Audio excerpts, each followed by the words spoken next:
अगर आप इस साल आईटीआर भरने वाले हैं तो सिर्फ एक गलती मत करना।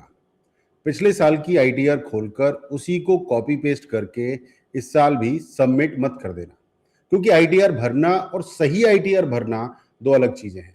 और कई बार छोटी सी गलती बाद में अननेसेसरी की परेशानी बन सकती है। आज मैं आपको कोई पर्सनल टैक्स एडवाइस नहीं देने वाला हूं, मैं सीए नहीं हूं।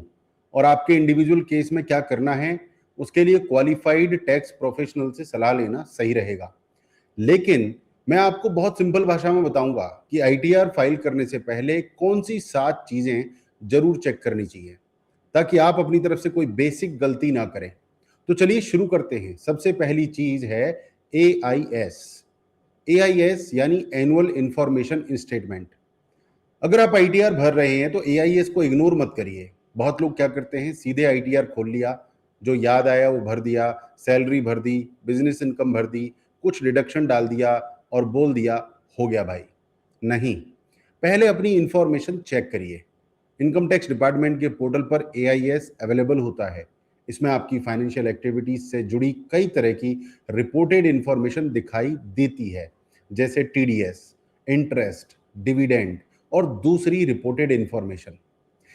इसलिए आईटीआर भरने से पहले एआईएस जरूर देखिए। लेकिन एक बात और, एआईएस में जो इंफॉर्मेशन दिखाई दे रही है उसे भी आंख बंद करके सही मत मान लीजिए। अगर आपको कोई इंफॉर्मेशन गलत लगती है तो उसे प्रॉपरली चेक करिए। जरूरत हो तो करेक्शन या फीडबैक की फैसिलिटी का भी इस्तेमाल करिए, क्योंकि आखिर में आपको अपनी इनकम की कंप्लीट और एक्यूरेट इंफॉर्मेशन रिपोर्ट करनी है। दूसरी सबसे इंपॉर्टेंट चीज, फॉर्म 16। अगर आप सैलरीड हैं तो फॉर्म 16 को बस डाउनलोड करके कंप्यूटर में मत रखिए, उसे खोलिए, देखिए सैलरी कितनी दिखाई गई है, टीडीएस कितना है, एम्प्लॉयर की डिटेल सही हैं, और फिर आईटीआर में दिखाई जा रही इंफॉर्मेशन से उसको मैच करिए। खासकर अगर आपने पिछले फाइनेंशियल ईयर में जॉब चेंज की थी तो एक्स्ट्रा ध्यान दीजिए, क्योंकि कई लोग एक कंपनी छोड़कर दूसरी कंपनी ज्वाइन करते हैं, लेकिन आईटीआर भरते समय सिर्फ एक एम्प्लॉयर की सैलरी याद रहती है, दूसरी सैलरी भूल गए। अब भाई, इनकम को भूलने से इनकम खत्म नहीं हो जाएगी, इसलिए साल में जहां जहां से इनकम आई है उसका रिकॉर्ड चेक करिए। तीसरी चीज, बैंक इंटरेस्ट। ये बहुत कॉमन मिस्टेक है। सैलरी याद रहती है, बिजनेस इनकम याद रहती है, लेकिन बैंक में जो इंटरेस्ट आया उसका क्या। लोग कहते हैं अरे वो तो सिर्फ 2-3 हज़ार रुपए है। भाई 2 हज़ार है तो 2 हज़ार, 3 हज़ार है तो 3 हज़ार। अमाउंट छोटा होने का मतलब ये नहीं कि आप उसे बिना चेक किए छोड़ दें। अपने बैंक स्टेटमेंट्स को देखिए, एफडी हैं उसका इंटरेस्ट चेक कीजिए, एफडी का सेविंग्स अकाउंट है इंटरेस्ट चेक कीजिए, और जो भी रेलिवेंट इनकम है उसे प्रॉपरली रिपोर्ट करने के लिए अपनी टैक्स पोजीशन को समझिए। चौथी चीज, इन्वेस्टमेंट और कैपिटल गेन्स। अगर आपने शेयर्स खरीदे हैं, म्यूचुअल फंड्स में इन्वेस्टमेंट किया है या किसी इन्वेस्टमेंट को बेचकर गेन हुआ है तो उसे इग्नोर मत करिए। बहुत लोग सोचते हैं अरे भाई ये तो इन्वेस्टमेंट अकाउंट में पड़ा है, लेकिन इन्वेस्टमेंट और टैक्स रिपोर्टिंग दो अलग चीजें हो सकती हैं, और यहाँ कैलकुलेशन भी थोड़ी कॉम्प्लिकेटेड हो सकती है। Short term gain, long term gain, अलग अलग एसेट्स, अलग अलग रूल्स। इसलिए अगर आपके पास कैपिटल गेन्स हैं तो आपको ये समझ में नहीं आ रहा है कि क्या रिपोर्ट करना है, तो अंदाजा मत लगाइए, किसी क्वालिफाइड टैक्स प्रोफेशनल से चेक करिए। यूट्यूब पर कोई रैंडम वीडियो देखकर अपनी पूरी टैक्स कैलकुलेशन मत कर दीजिए। पांचवी चीज वो है डिडक्शंस।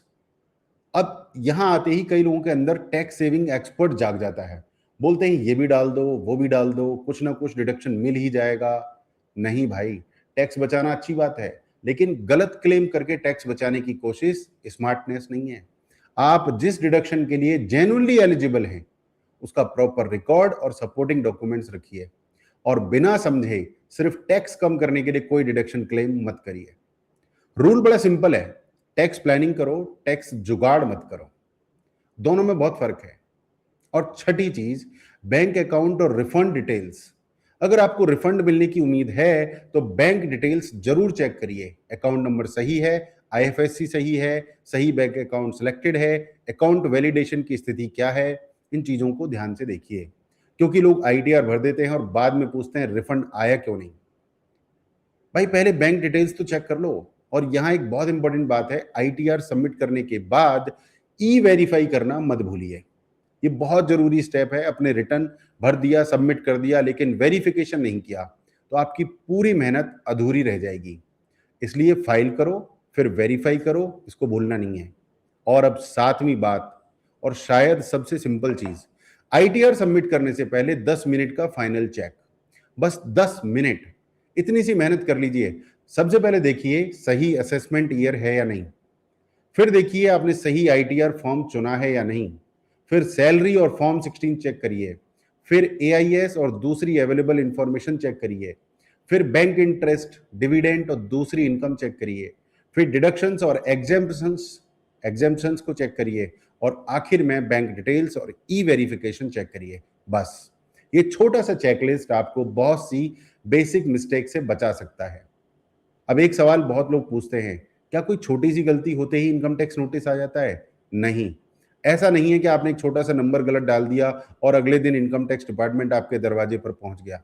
लेकिन अगर डिपार्टमेंट को किसी इंफॉर्मेशन में क्लैरिफिकेशन चाहिए, कोई मिसमैच है, रिटर्न में कोई इशू है, या किसी तरह की कॉम्प्लायंस रिक्वायरमेंट है, तो कम्युनिकेशन या नोटिस आ सकता है। इसलिए नोटिस का नाम सुनकर डरना नहीं है। और अगर कभी नोटिस या कम्युनिकेशन मिले तो पहले उसे प्रॉपरली वेरीफाई करिए। Official income tax e filing portal पर जाकर चेक करिए। किसी unknown WhatsApp message, random email या सस्पिशियस लिंक देखकर तुरंत पेमेंट मत कर दीजिए। पहले वेरीफाई करिए कि कम्युनिकेशन जेन्युइन है या नहीं, और अगर आपकी सिचुएशन कॉम्प्लिकेटेड है तो फिर से क्वालिफाइड प्रोफेशनल की हेल्प लीजिए। एक और बात, आईटीआर की लास्ट डेट को लेकर भी कंफ्यूजन रहता है। अलग अलग टैक्स पेयर्स और अलग अलग आईटीआर फॉर्म्स के लिए रूल्स और एप्लीकेबल डेट्स अलग हो सकती हैं। इसलिए व्हाट्सएप यूनिवर्सिटी पर भरोसा मत करिए। अपनी applicable due date official income tax department की वेबसाइट पर जाकर चेक करिए। और सबसे अच्छी बात, लास्ट डेट का इंतजार ही मत करो, क्योंकि हमारे देश में एक बहुत फेमस बीमारी है, काम की लास्ट डेट देखकर ही काम शुरू करते हैं। आज नहीं कल कर लेंगे, कल नहीं परसों कर लेंगे, और फिर लास्ट डेट वाले दिन वेबसाइट स्लो है, ओटीपी आ नहीं रहा है, पासवर्ड याद नहीं है, डॉक्यूमेंट्स मिल नहीं रहे हैं, और फिर आदमी बोलता है आज सिस्टम ही खराब है।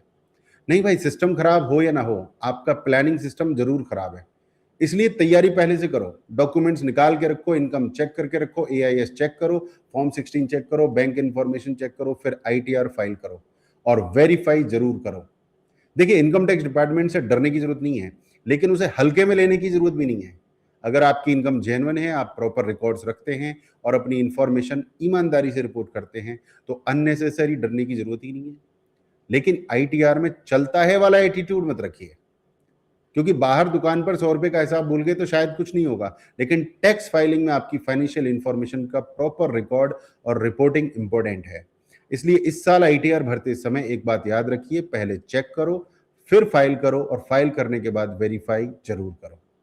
और अगर आपको ये वीडियो यूजफुल लगा हो तो इसे अपने उस दोस्त या फैमिली मेंबर के साथ शेयर कर दीजिए जो हर साल आईटीआर को आखिरी दिन तक टालता रहता है।